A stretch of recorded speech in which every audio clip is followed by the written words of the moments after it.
So I feel like every year we hear the same thing, like new platforms, new tools, new tactics, but most of what actually shapes brands doesn't come from shiny trends. It comes from shifts in behavior and economics and expectations. And so in this episode, we're talking about what we believe are the trends that are actually going to matter the most in 2026, and not because they're new, but because they're also becoming unavoidable. And I think these are the things that we're already seeing in client conversations and hiring decisions, budgets, buyer behavior.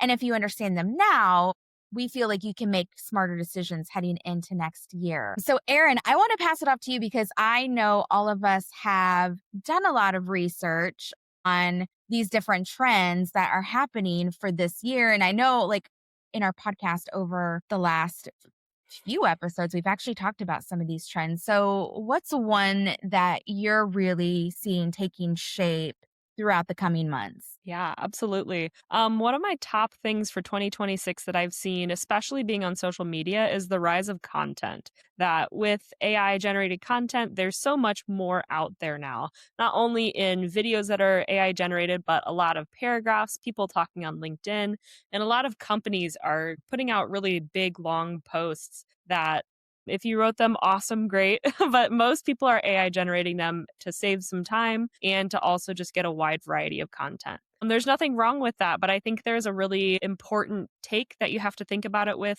in terms of how strategic you're going to be creating that content. So that strategy is really what's going to get that content to the right people and the right channels and make your brand more true to itself. So every one of these topics I feel like comes with that word of caution, but really the rise of content is that there's a lot out there. So finding out how to differentiate yourself is going to be huge. I think that's such a good one to talk about too, because I think we've talked a lot about this rise of content. Like AI is allowing everyone to come to the table and to show up and have conversations. And I'm curious to hear from the both of you too, like how can people stand out? Like, let's take LinkedIn, for example, because I feel like a lot of founders and CEOs, they really want to stand out on LinkedIn. Everyone's like, how can I be a thought leader on LinkedIn? Like, what are some of the things that I would say like stand out to the both of you? What captures your attention and makes you stop scrolling? You got this, Francis? You want me to take it? I've got one.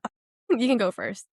Yeah, a story. Oh my gosh, a connected storytelling element that is short and sweet and understandable is perfect over longer paragraphs that may lean more informative. And I don't mean storybook, here's the beginning, here's the end type story, but just connecting things to the audience you're trying to reach and making it humanized as well. I agree 100%. I think that and connecting it to just like real world events, like anything political, anything major technology advancements, I think that kind of gets me reeled in and start reading on LinkedIn. Absolutely. So I think for me, it's video that is really standing out because I think with the rise of AI and AI generated content, I think it's the way that people are delivering that content. And I think some of the things that stand out to me are the people that can actually get behind a camera and actually deliver and communicate and verbalize what they're saying. Like I love seeing people behind a camera. The only like word of caution I would have with using video is I have seen people like, I don't know if you guys have seen it, but like they AI themselves. And so it's not actually Oh, them talking, but it's a AI generated character of them talking. Like it kind of looks like them, but it's not them. And you can tell. And that kind of freaks me out just a little bit. Yeah, I think that's probably how everyone else reacts too. So I would say like that's my word of caution because I do think people are afraid to just sit behind a camera and talk. And I know I was too, like, and I still kind of am. I'm not like the best at video. Podcasting is a little bit easier for me, but the video definitely makes me pause because it's so easy for anyone to just generate words, put it out on LinkedIn. But I think in order to stand out a little bit more and take it to that next level, it's definitely trying to use video as that content delivery mechanism. Absolutely. And that's actually another one of my trends for 2026 is short form video content. I think when we look at platforms that are super popular like TikTok, and then we've even seen those short form videos roll over into Instagram and Facebook, you're 100% right. People love that really short snippet engaging. It doesn't have to be a huge transaction of your time. So yeah, 100% that short video content is perfect. And especially if you take something that's maybe a little bit longer like we do with this podcast and clip it into more manageable pieces, you can create really quick moments of engagement that still feel human and real. I'm going to ask you another question because we just did this. How can people get the most short form content? So, we've worked with clients and we've gone into their offices and we've done the video clips.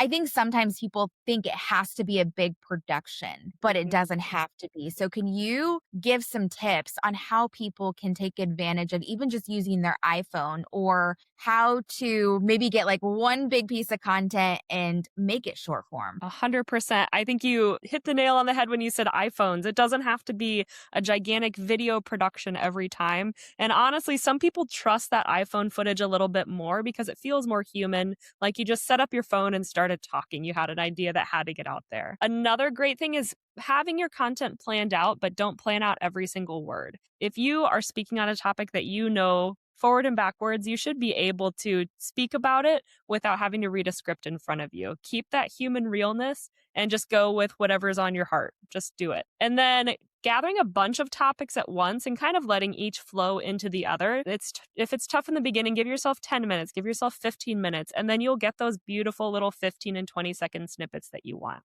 Sometimes we roll 30 minutes of content footage and we get those beautiful 1-minute segments out of it. Even if you spend that much time, chop it down to the best parts. Love that. Yeah. Francis, what's a top trend for you? I'd say my top trend is having Easter eggs within your branding and being a mastermind, as Taylor Swift says.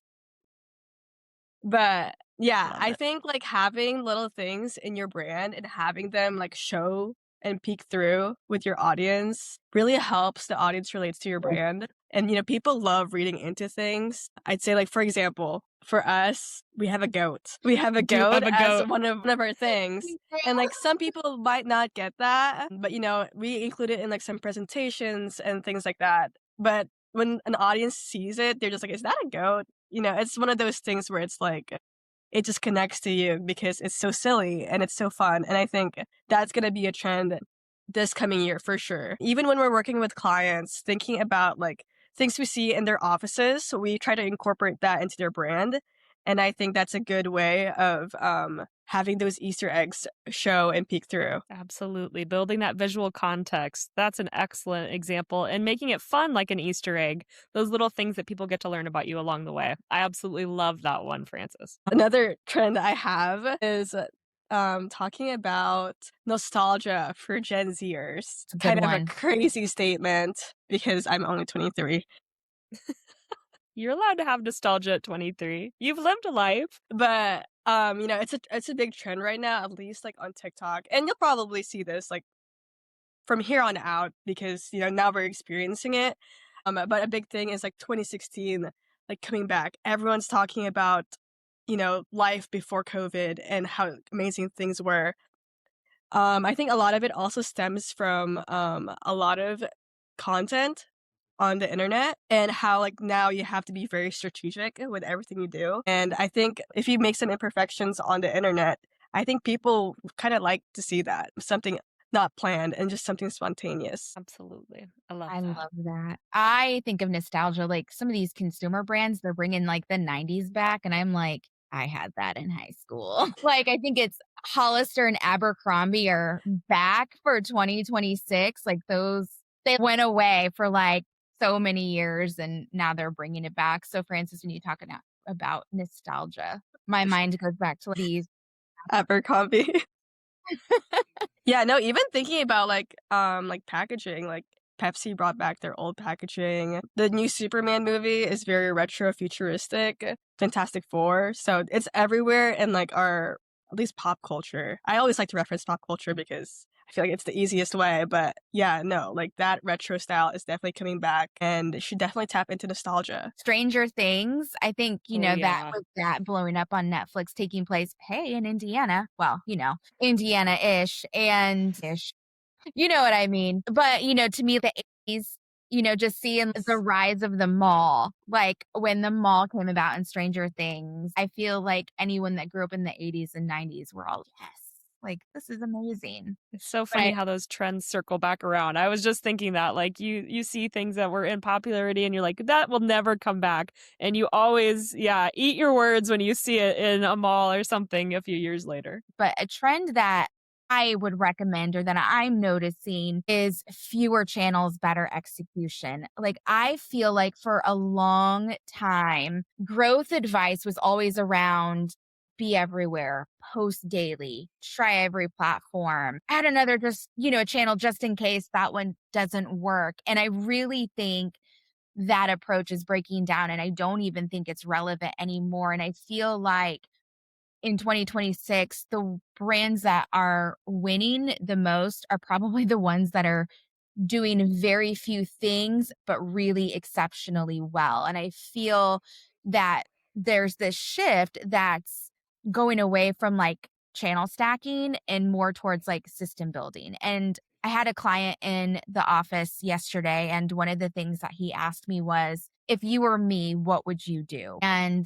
my answer to that was show up in just a couple places, but do it consistently and do it really well because I feel like everyone wants to try TikTok and Instagram and Facebook and LinkedIn. And oh, what about Snapchat? And should we be here and then there? And I think that's incredibly overwhelming because every platform, you really have to think long and hard about how the content execution is playing out in that.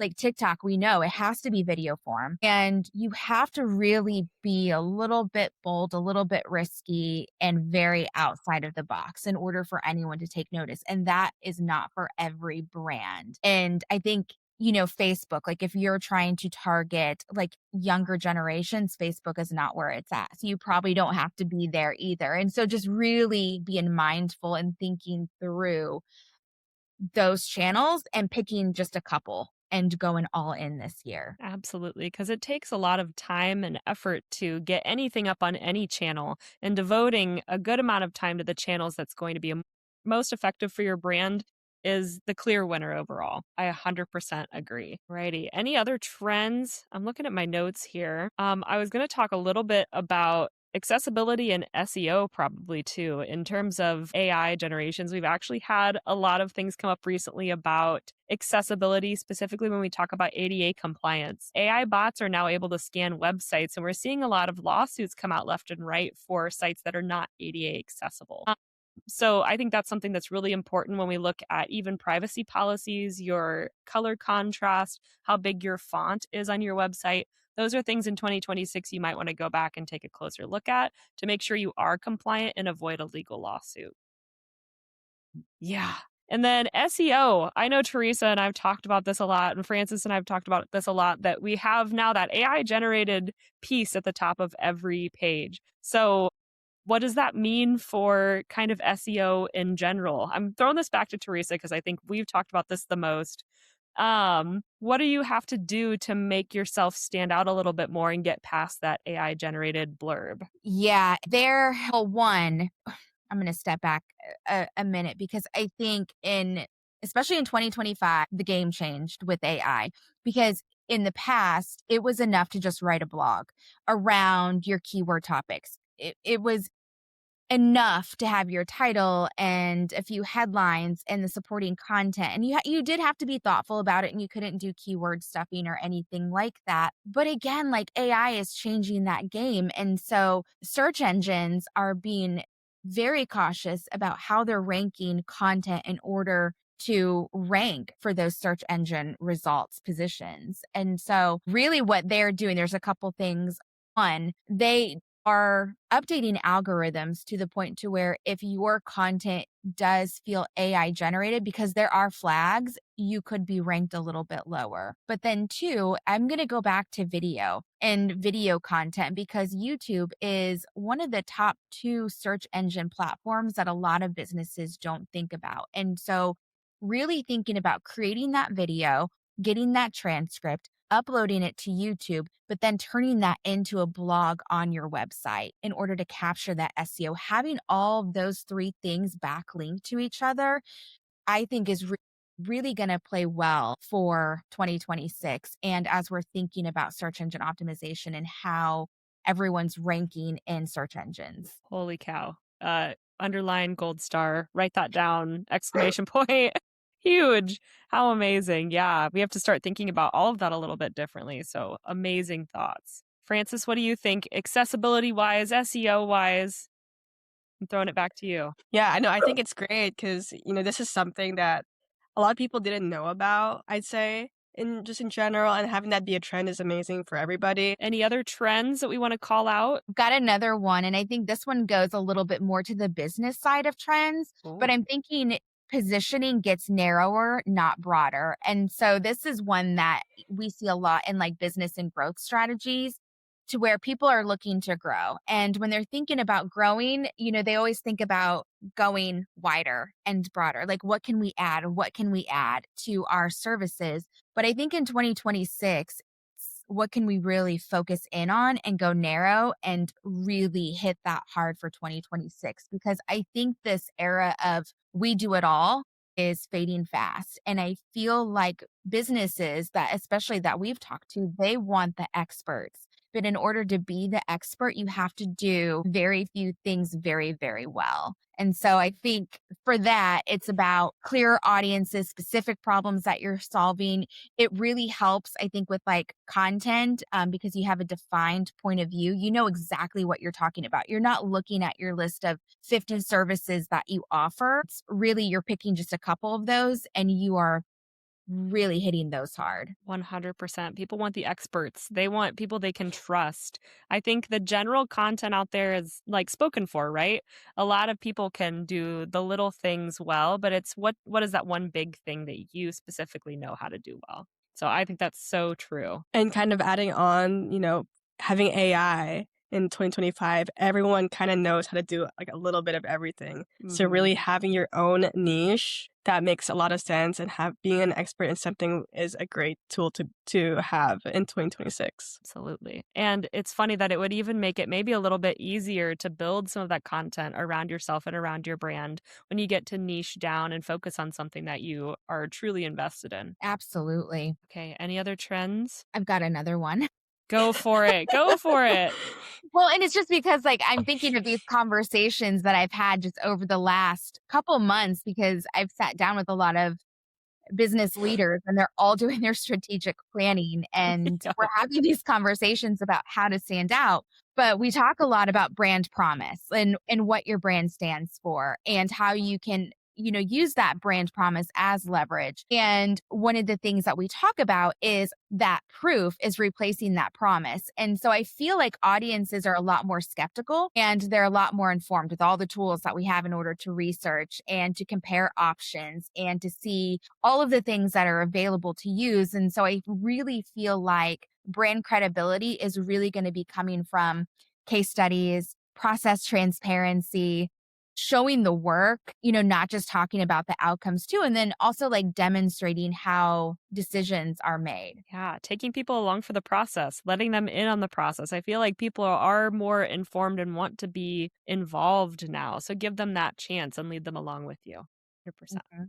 Francis, do you have any other trends that you are seeing for this coming year? No, not really. But I was going to add on to what you guys were saying. Like, I feel like most of our recent clients, they like come to us because of our new website and how we present ourselves as case studies. So I think that's one of the proofs that, people like there's so many similar businesses that do the same service as us, but it's really having that proof that we work that really sets us apart. Can we shameless plug? Like if you need a new website, come our way.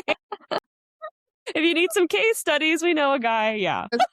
Were you going there? No, I was going to say, but I think, why that our new website stands out so much is because I narrowed down. I didn't go wider. I went narrower because if you were to look at our agency's website in let's say 2018, 2019, you would have seen us say that we are an all-in-one marketing agency. Like we could do it all. And I felt like we were putting ourselves against people that probably did some of those things better. And I really wanted to think about like, what's our next move? What's our pivot? What's our shift? It's what are the things that I would die on a hill for? And it's going to be brand, and it's going to be brand strategy, and it's going to be really using brand as an asset, not as a vibe or a look and a feel. And I really wanted to educate business owners of how to do that and how to use brand as a competitive advantage. And so our new website, and Erin, you started right around the time we were making this shift. And I was like, I don't want to be known as a marketing agency. Like, yeah, we do marketing, but that's not what we're leading with. And when we made that transition at the time, we were the only agency that was leading with brand first. We were the only one, and I will die on that hill. We were the only one that led as a brand strategy agency. And now I feel like I would say like early 2025, maybe late 2024, I saw a couple other agencies make that shift into brand strategy too, because they're also realizing that being an all-in-one agency isn't serving anyone. It's a terrible business model, if I'm being honest, in terms of skill set that you need. And, to me, it's better to do something really well. And if you have a client that has a need, you find really great partners that you can work with to provide that service without it being in-house. Like our video partners. We don't do video. I know agencies that do, they have a little video department, but we don't need a department, I feel like, in our agency in order to supply our client with that service. And, I love that perspective of I've had just about 4 years here. I would say even in the beginning when we started talking and introducing ourselves as a branding agency, I got a lot more questions on what brand was. But it's not marketing kind of. And I've actually seen that shift. So we kind of led the charge in people wanting more brand over generalized marketing. So that's been kind of a fun shift to be at the forefront. And that was such a smart move on your part, Theresa. I think it's gone really well for us. Thank you. Yeah, I love seeing these LinkedIn posts of people that are in my industry and they're like, you can't sell brand strategy. You can't make a business model on brand strategy. And it's like, yeah, you can. If you actually know what it is and how to use it, yes, you can absolutely make a business around brand strategy and have clients use it and get paid really well for it. Do you just comment our website and just leave it? I totally would. I would be like, actually, you're wrong, but it's fine. I mean, okay, here, like, short story, because I won't call anybody out, but I did make a comment similar to that. I didn't call out our agency, but I was a little blunt, like, yes, you can if you know actually how to talk about it. And I immediately got blocked. And it wasn't anyone local. They unconnected with me. They made a post about how don't be this expert and pretend that you know blah, blah, blah better than others. And then, then they blocked me. So yes, I did do that. So apparently like LinkedIn can definitely tick some people off if you make any comments or you do any rebuttals. Talk about hills to die on. I feel like I would be like, no, tell me more, like an opportunity for connection. It's pretty interesting. Well, it's not for everybody. You're just speaking the truth. Maybe not everybody can handle that. Okay. Another thing I had on my list was interactive design in websites. Oh. So, anytime you go into a website and like you can play with something, like your mouse interacts with something, people just love that. And I personally love that. When something like, I don't know, when arrows point to my mouse, something like that. Little animations to help the eye. I think those little things definitely add another layer of luxury or just another, interactive design moment. I think nowadays, like a lot of websites or a lot of companies are asking for animations more and more. So it's definitely going to be a trend. 100%. Theresa, you sent me the most beautiful website the other day, and it was a meat company. And I wish I'd sent it to you. What? Yes. Okay, Frances, you have to go look this up because as we were scrolling, it had a bunch of interactive things, and that was super cool. There was an ASMR block in the middle of their homepage where you could hover over different slices of meats and hear them cooking. So the ASMR was like crazy. It had like bacon crackling and hot dogs grilling and steak. And I was like, I love this. This is a perfect way to bring people into the experience of your brand in a very unique way. So that interactive piece goes very far, and you can use it in so many different ways too. The one more thing I had on the list, well, it's very similar to this, was kind of utilizing your senses in design and not just visual. I read this book. It's called like the five senses of design or something like that. But they say like eyesight is like, everyone just leads with that. But whenever you add on these layers of like or touch, it makes you remember things more. So, that website's an amazing example of that, where when you hear things and you associate it with things, it's more memorable and people get talking about it. Absolutely. Also, shout out Smithfield. I will find the website and send it to you, Francis. We'll just show it to clients and be like, would you like this? I think you should do a grilled meat ASMR on your website. I first started hearing or got introduced to ASMR. Okay, have you guys ever listened to NPR? Yes. And they Yeah. would do those stories, and in their stories, they always included, like, those sound clips, and so it could be someone working in a kitchen, and as they were telling the story, you would hear the sounds in the back. Oh my gosh, it brought you into the story, and I really would challenge businesses to think about not ASMR as a trend, but as a way to bring people into your story a little bit more. It doesn't have to be Mhm. like you see on TikTok where people are tapping their nails on the box or whatever. Like you can actually make it, a really cool brand Yeah, element that, you never agreed. heard of before. I'm thinking like classical conditioning. When you hear that bell, what do you think of? Things like Mm, that. Jingles have been around for a long time and it is part of a brand, technically. Guys, we need a Yes. jingle. I well, I was trying to call to mind like all of the roofing companies here in Indianapolis that have their jingles or yeah. yes. Oh, so good. Okay, so as like we're wrapping up, because I know we've talked a lot about today, what is one piece of advice you would give to a business as they are looking at their brand in 2026? Hone in. Decide what you want to do and go for it.